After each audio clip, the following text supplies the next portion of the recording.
আপনারা এই ভিডিওটা একটু লক্ষ্য করে দেখুন যে উনি প্রদীপ মেজর সিনহাকে, যিনি এত নির্মমভাবে মার্ডার করেছে, তার আদালতে গ্রেপ্তার হওয়ার পরে সে কি বলে?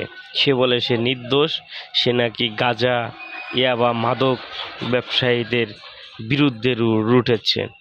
এই ভিডিওটাতে আপনারা তাই দেখেন। ঠিক এমনি করে আওয়ামী লীগের নেতারা এখন ধরা খেয়ে, আওয়ামী লীগের নেতা কর্মী সবাই ধরা খেয়ে বলে আমি নির্দোষ, আমার অনেক সুনাম ছিল, আমি অনেক ভালো ছিলাম, আমি তো নির্দোষ, আজকে আমাকে এই অবস্থানে।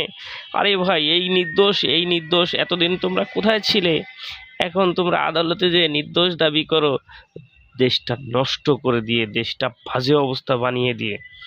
এর প্রমাণ এই প্রদীপ দিয়ে গেল যে তোমরা যে নির্দোষ মুখে দাবি করো, তার কতটুকু সত্যতা আছে। যদি তার সত্যতা হতো তাহলে প্রদীপের কথা আগে সত্য হবে। আর আমরা যখন প্রদীপের বিষয়টা জানি, তখন আর তোমরা নির্দোষ সেজে লাভ নেই। তোমাদের কথাগুলোকে গোমর বেরিয়ে গেছে। আল্লাহ হাফেজ। মাদকের বিরুদ্ধে যুদ্ধ করেছি, কোনো অপরাধ না করে শাস্তি পেয়েছি। মাদকের বিরুদ্ধে যুদ্ধ করেছি, আপনার জন্য